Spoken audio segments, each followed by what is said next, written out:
Hola, buen día, buena tarde, buena noche, depende de la hora que nos esté viendo. Soy Carlos Manuel Juárez, periodista de Elefante Blanco, y estamos arrancando el año con una charla. Bueno, ya sigue arrancando el año, es bastante. Estamos ya en febrero y hoy estamos aquí en Menos Plástico, un centro cultural independiente enclavado en la colonia Cascajal de Tampico, para platicar con el artista Miguel Ángel Ortiz Bonilla, quien está en Tampico para hacer una serie de actividades, pero que aquí en el Centro Cultural Menos Plástico está exhibiendo su obra dentro de este título de Paisajes Imaginados. Así es. Territorio, dime el subtítulo, Miguel Ángel, a ver. Interpretaciones de un territorio habitado. Territorio habitado, así es. ¿Cómo estás, Miguel Ángel? Muy bien, muchas gracias. Gracias por estar con nosotros aquí en Menos Plástico y en el entorno de esta exposición. Háblanos un poco de la exposición para empezar. Estás en Tampico una serie de actividades. Diste una charla hace unos días. Así es. Ayer se inauguró la exposición, el viernes, y estarás dando un taller que, por lo que hemos leído, ha sido dar talleres, estar en lo que se llama, entre comillas, la provincia, que a mí un poco me choquea, que decir, estar en el territorio del país. Ha sido una actividad que has hecho en tu carrera, pero háblanos primero de esta exposición. Vemos acá atrás una obra para abrir, digamos, esta conversación. Muy bien. Pues esta es una exposición que tiene dos tipos de obra. Es una serie que se llama Crepúsculo, que son estampas con procesos tradicionales, Aguafuerte, Punta Seca, etc. Y quisimos contrastarla con obra que se hizo hace algún tiempo, en el 2005, con algunos tratamientos en el transcurso del tiempo. Estas obras de gran formato, la que está aquí a nuestro lado, pues se construyeron para una exposición en específico y eran efímeras. Pero da la casualidad que por las circunstancias se han ido conservando y se han exhibido en otros lados. Entonces, la idea de juntar lo muy nuevo, tradicional en los procesos con estas obras que son un poco más abiertas, que es más en el sentido del dibujo y la gráfica expandidos, pues es construir este contraste para también compartirlo con las personas que nos van a acompañar en el taller. O sea, es una especie de retrospectiva sin querer, pero que se construye a partir de un proceso largo de desarrollo plástico. ¿Es la primera vez que vienes a Tampico? No, aquí ya habíamos estado, pero esta es la primera vez que se trabaja formalmente con Menos Plástico. Con el grupo de personas que hemos trabajado desde el 2010 en una exposición en Zacatecas. Entonces, a partir de eso, bueno, pues se han desarrollado actividades, ¿verdad? ¿Cómo te trataron? ¿Cómo llegaste el jueves? ¿Diste una charla? Cansadísimo, sí. ¿Ha sido intenso? Ha sido intenso. Mira, esa charla es a propósito de cómo se construye la idea de lo gráfico, los procesos técnicos, conceptuales, y cómo a partir de la tradición se va desdoblando para que la plástica sea expandida, sea abierta y no necesariamente tenga que tener los formatos tradicionales, que son muy bonitos, pero que a veces, por los intereses de los creadores, tiene que abrirse. Por eso es esta relación de lo tradicional, de lo que les comento, de la gráfica decimonónica, la gráfica clásica, con cobre, con dos colores, etcétera, y con estas cosas, ¿verdad? Y ese sentido fue el de agrupar estas obras, compartirlas también con los próximos asistentes al taller, para que tengan las bases, lo fundamental de un proceso técnico del oficio, y que, bueno, que cada quien decida hacia dónde puede desarrollar esos procesos. ¿Hace cuánto comenzaste, Miguel Ángel, en tu oficio, por así decirlo, en hacer este tipo de trabajo? Yo estudié en la Esmeralda, del 84 al 89, precisamente el grabado, que en ese momento eran procesos Dentro de las escuelas era un proceso muy, muy conservador, ¿verdad? Que afortunadamente, no solamente en las escuelas, sino en el proceso de muchos creadores, a partir de los 80 se empezó a liberar. Hay unos antecedentes, no sé, con el grupo Suma, que trabajaban grafitis en la calle, etcétera, pero yo creo que a partir de los 80 es cuando detona la gráfica y se ve con más naturalidad que los procesos puedan ser tradicionales o abiertos. Desde la impresión en grandes formatos, las instalaciones gráficas, el corte en acero con plantillas gráficas, etc. Justo, bueno, hablabas de que vas a traer el taller y que esta exposición es parte, digamos, de lo que vas a compartir con los asistentes. En el sentido, digamos, técnico, en el sentido, digamos, de qué es lo que nutre tu trabajo, los temas, en los años que tienes de trabajo, qué temas son los que de pronto, bueno, vemos aquí que hay paisajes, pero ¿en qué piensas cuando vas a hacer una pieza? Ok. Yo creo que, mira, el paisaje, los temas en la plástica para mí son pretextos para abordar problemas más complejos. Digamos que las imágenes son pensamientos abstractos que no necesariamente son traducibles. Entonces ahí es en donde está el juego y que las personas se imaginen, que reflexionen hasta cierto punto lo que tú propones como creador. Entonces, para mí, una de los fundamentos o de los ejes de trabajo es reflexionar a propósito del individuo y lo otro, que sería el otro individuo, cómo nos comunicamos, pero también el entorno, cómo nos ubicamos tú y yo en este paisaje, en este entorno arquitectónico, y cómo podemos enfrentarnos. En ese sentido, cómo podemos dialogar o cómo podemos reflexionarnos. Entonces, ese sería básicamente el entorno de trabajo. Estas obras de los 2000 hablan a propósito de... en este momento estaba en Tampico, en Tijuana, que fueron obras hechas a propósito para un espacio determinado. Y bueno, ahí el entorno natural es absorbente como aquí, que es mares, otras cosas de lo que yo estoy acostumbrado, pero además está la circunstancia de frontera, la circunstancia de los migrantes. Entonces eso a mí me interesó mucho, la forma de que nosotros podemos transitar, ser migrantes, pero también la otredad, cómo otras personas se enfrentan a otras culturas, cómo se enfrentan a las fronteras. Y en ese entorno de los paisajes, no es de una forma explícita, pero sí implícita, la construcción de lo humano en ese momento, ¿no? En esas relaciones del territorio y de la otredad. En este caso, en las dos obras que están aquí, es lo otro, bueno, es la frontera y la cultura estadounidense, ¿verdad?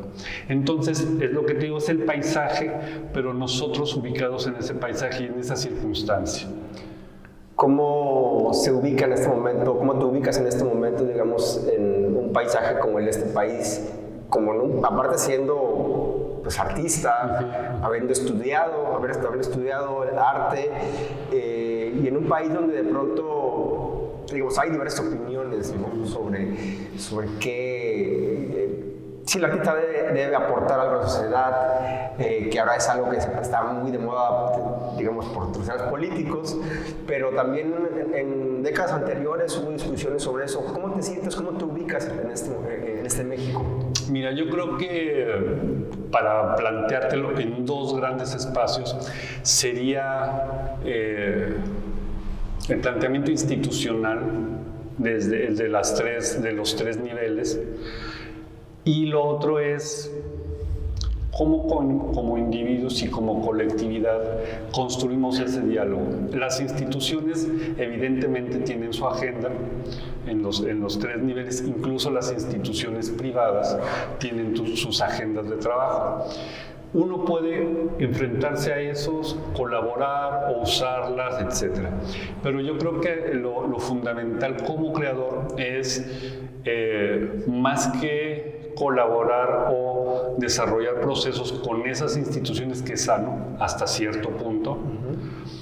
Yo creo que lo importante es construir diálogos con las otras personas, y en eso es el conflicto, es cómo podemos ponernos de acuerdo para hacer algo como una exposición con intereses muy específicos, o cómo ponernos de acuerdo para esto que comentábamos un poco antes de las relaciones con la historicidad y con los acontecimientos, ¿no? Yo creo que como creador siempre está esa agenda. No necesariamente tiene que ser evidente, pero creo que sí es parte de las reflexiones constantes, por lo menos en mi caso, de esto que comentábamos. A mí me ha interesado mucho la migración, cómo nos hemos movido como mexicanos desde hace 100 años, que las familias han ido y venido por todo el territorio, que llegan de otros lados, pero además cómo construimos las imágenes a partir de esa multiplicidad de culturas. No creo que haya un solo eje, por más institucional que sea. Hay una serie de ejes culturales que a veces no nos damos cuenta, pero que están en los objetos, que están en las acciones, en la arquitectura. Aquí estoy vuelto loco con la arquitectura aquí, porque es una riqueza, es una decadencia y es un redescubrir. Eso es un poco lo que quiero trabajar en mis imágenes, que bueno, aquí hay solamente 2 series, pero sí creo que puedo acercarme a ese conflicto entre el paisaje, entre el individuo, y bueno, yo creo que después de esta visita con la arquitectura de Tampico, ¿verdad? ¿Tú naciste en México, en Ciudad de México? Así es. ¿Hasta dónde es importante o ha sido para ti importante dialogar con otros territorios del país? Es decir, vienes, por ejemplo, acá y, no sé, tal vez otra persona vendría solamente a dar el taller, no vendría a exponer, decía, pues, ¿para qué? Si no hace el taller.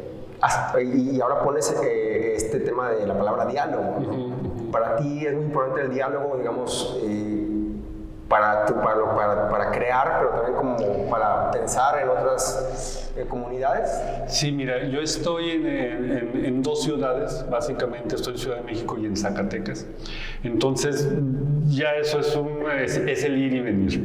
Más una visita como esta, ha estado en Krill, en la Tarahumara, en Tijuana, en otras ciudades. Entonces, el descubrimiento de la otredad, pero siendo los mismos. No sé si se entiende eso, que somos la misma cultura, pero diferente. Son diferentes versiones, y a mí se me hace muy curioso porque una de las formas en que uno puede comprobar si más o menos uno tiene el mismo canal son los chistes, ¿verdad?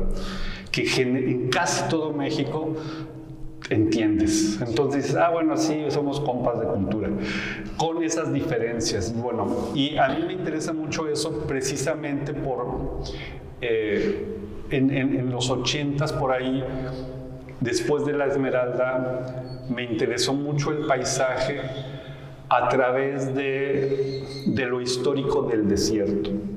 En esos años trabajaba mucho yo con un símbolo que ya casi no uso, que es el coyote. Hice algunas investigaciones, había muy poca información a propósito de lo prehispánico, porque el coyote es un símbolo de la Gran Chichimeca, y en ese momento, yo creo que ahora hay mucha más información. Las comunidades prehispánicas asociaban al coyote con un paralelo que sería en el mundo clásico Pan. Es un poco la lujuria, un poco el miedo, un poco esas circunstancias alejadas del entorno de la hoguera. Y trabajé muchos años sobre eso, y es cuando empecé a afianzar esa necesidad de saber a propósito de los paisajes, de la arquitectura, con el eje de la otredad de las personas, ¿verdad? Las personas para mí son muy importantes porque es el diálogo que me hace imaginar ese mundo, los mundos alternativos, ¿verdad? Y por ejemplo, justo en lo personal a mí, y creo que pues, a veces es complejo dialogar desde lo abstracto. Así es. Pero hay como de pronto señas o gestos en las obras que a uno le recuerdan una cosa y tal vez no tengan nada que ver con lo que tú pensaste a la hora de hacer esto. ¿Cómo es dialogar, digamos, de pronto, hablabas ahora de paisajes? Ajá. ¿Cómo es dialogar con lo que de pronto va desapareciendo? Pues de pronto los paisajes ya no está el desierto y de pronto pues aparece, no sé, como en Mexicali, ¿no? Una empresa cervecera por el agua, o de pronto se convierte un desierto en un sitio turístico, no sé, lo llevo a un tema extrapolándolo a Las Vegas, ¿no? Y de pronto ya no hay, o Real de 14. ¿Cómo es dialogar en general con los paisajes que de pronto tú en un momento los viste y de pronto ya no los viste, inclusive con los animales, ¿no? Hablas del coyote como un tema prehispánico, pero también que de pronto el mundo va girando hacia otras realidades, digamos. Fíjate que también eso un poco después de lo del coyote es, hasta cierto punto ya no existe la naturaleza, todo está humanizado.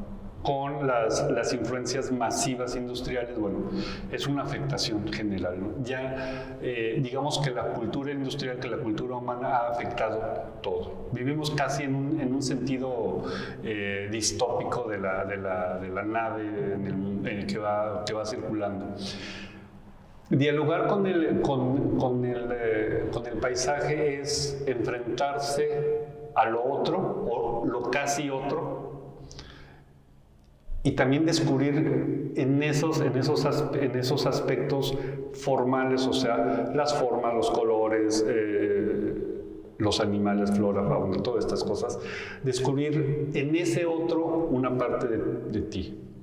Y en ese sentido está ligado al siglo XIX, que no se acaba, que para mí todavía no se acaba, que es el pensamiento romántico inglés de los pintores, de cómo se enfrentaban al paisaje tratando de descubrirse ellos. Yo creo que todavía estamos construyendo ese mundo, digo, en la cinematografía el paisaje es como fundamental. Bueno, ahorita me acuerdo del paisaje urbano de Blade Runner, por ejemplo, que es también cosas que te van afectando. Pero si la otredad es descubrirte en la otredad, en lo no humano, ¿cómo puedes darte cuenta de las relaciones que existen en esta vida, ¿no? A mí el paisaje, digo, en general me gusta la naturaleza, pero el paisaje del desierto con las grandes planicies, con las texturas, de lejos pareciera que son muy suaves y te vas acercando y son duras, son agrestes, son puntiagudas, tienes que tener cuidado. Entonces, en ese sentido, esa otredad no humana le da sentido a lo humano. Digamos, por decirlo como metáfora, en el paisaje el humano es más humano, en ese sentido, ¿no? Y eso es como lo que a mí me atrae de que como humanos hemos construido esa relación de amor-odio de la naturaleza en el mundo occidental y cómo seguimos sin darnos cuenta de muchas cosas, de una manera muy clara en los procesos científicos de la investigación, de sustancias, de la minería, etcétera, pero en otros como que todavía no los hemos dejado pasar. Yo creo que estamos en un momento de transición muy fuerte en la civilización occidental. Lo civilizatorio se está transformando y por eso a mí me interesa un poco más el paisaje, ¿no? Como en todos estos procesos de las altas tecnologías, de la inteligencia artificial, todas estas cosas, cómo nos vamos a enfrentar al paisaje, ¿no? A la flora, a la fauna, oxígenos, todas estas cosas. Y un poco para ir cerrando, en ese sentido también cómo, digamos, a mí me parece increíble todo esto de la inteligencia artificial, en la que yo no lo he hecho, porque solamente he visto que lo hacen, que le dan indicaciones de que aparezca una imagen con determinadas características y aparece la imagen, y inclusive eso ya es, alguien pudiera decir, esto ya es una pieza, ¿no? Ya ni pensar hace unos años cuando con unos compañeros, estas cosas que vendían los a los NFTs. O sea, que era así una cosa, ¿hacia dónde crees que va a caminar? Digamos, aquí vemos la pieza, vemos nos has contado el trabajo, todo lo que conlleva, sin ser pitonizos ni nada por el estilo, pero claro. ¿Hacia dónde crees que se va a ampliar estos diálogos y estos territorios del arte? Específicamente hablando de las artes visuales, ¿hacia dónde crees que va a ir en México? Ni siquiera pensar ya como uno lo piensa, y en China ya está haciendo eso. Así es. O en Japón, ¿hacia dónde crees que va ese trabajo, digamos, ese esfuerzo? Sin tratar de ser pitonizos, yo creo que hay dos caminos que para mí son claros en el entorno de lo que te platico. Una, que es que entre más amigables seamos con la inteligencia artificial, nos va a dar más. Yo no la veo como una competencia. Yo creo que ahí es en donde va a haber artistas, creadores, no sé, en 5 años, o hay gente que seguramente se está formando para eso, de tener la capacidad estructural en los pensamientos para poder relacionarse de una manera amigable con la inteligencia artificial y que pueda darnos lo que necesitamos, de carteles, de imágenes o incluso de obras, ¿verdad? Es un medio mucho más complejo. Te remito a alguna vez en la Esmeralda fueron a darnos una plática a propósito de la computación para crear obras. Entonces, se va a acabar el mundo. Pues sí se acabó de alguna manera, porque bueno, ya no están los grandes, las mesas con la escritura, con todos los instrumentos para dibujar. Se enriqueció, porque además está en otra vía, que está la inteligencia artificial, que están los soportes de las personas y su inteligencia y su sensibilidad para nutrir a las inteligencias artificiales. Pero por otro lado, creo que aprender los procesos materiales va a ser mucho más importante. ¿Por qué? Porque la experiencia del mundo es lo material, son las personas, es agarrar una piedra, sopesarla, etc. En alguna entrevista que tuve con personas de una universidad, nos pedían a un grupo de creadores que sugiriéramos ejercicios para que los chicos pudieran imaginarse un mundo diferente, porque bueno, eran personas que hacían estructuras arquitectónicas para circular, etc. Okay. Pero tenían un problema de que estaban sentados y no sabían cómo interactuar en un espacio real. Entonces, es muy importante la inteligencia y esas capacidades de diseño, de programación, etcétera. Pero si no nos metemos al mundo real, no podemos enriquecer eso. Es como, por ejemplo, los niños, que hay investigaciones muy serias de si tú les entregas tabletas a los niños, no saben interactuar con el mundo y se tardan mucho más en aprender a coordinar su lenguaje y su cuerpo. Yo creo que es un poco en el arte es eso, es aprender lo más que se pueda, conocer los materiales, dibujar, pintar y después o paralelamente estar trabajando en el mundo artificial. Para mí esos son los dos caminos que ya están abiertos, que están muy avanzados, seguramente en China lo están haciendo. ¿Qué es eso? Es enfrentarse a la inteligencia artificial como una herramienta, saber que tenemos que prepararnos mentalmente con conocimientos para desarrollar la inteligencia, pero saber cómo doblar un papel, no necesariamente para una hora, pero sino para hacer un regalo, un lápiz, cómo se escribe con el lápiz, etcétera, ¿no? Y para terminar, bueno, el hecho de venir acá en un centro cultural que pues, está enclavado en un espacio donde pues, yo me atrevo a decir que no ha habido un centro cultural en esta colonia, que es una colonia que pues antes era un río, que después fue rellenada y que después está este espacio popular aparte. Creo que es algo que de pronto a nivel local en Tampico como que hace ruido, pero es una colonia popular en el sentido de que aquí hay una cultura muy fuerte, popular de la zona. Y ¿por qué venir acá en lugar de pronto a este sitio en lugar de, no sé, otras, tal vez quisieras, o más allá quisieras, surgir otras posibilidades, la importancia de venir a estos sitios? Yo creo que las posibilidades siempre están en el sentido de que el trabajo te va dando eso, ¿no? Creo que es los espacios no oficiales generalmente generan ruido a las personas que están muy bien acomodadas, que tampoco está mal. Eso es parte de la historia, ¿no? O sea, pero yo lo que veo en los espacios alternativos es que podemos construir estos diálogos. Las instituciones necesitan la agenda, que tampoco está mal, es una agenda que se tiene que desarrollar, etcétera, y que yo lo que veo es que en estos espacios alternativos, en Menos Plástico, en el Cascajal, se crea la alternativa. O sea, si nos quedamos en el centro, siempre vamos a tratar de pensar más o menos como ese lado.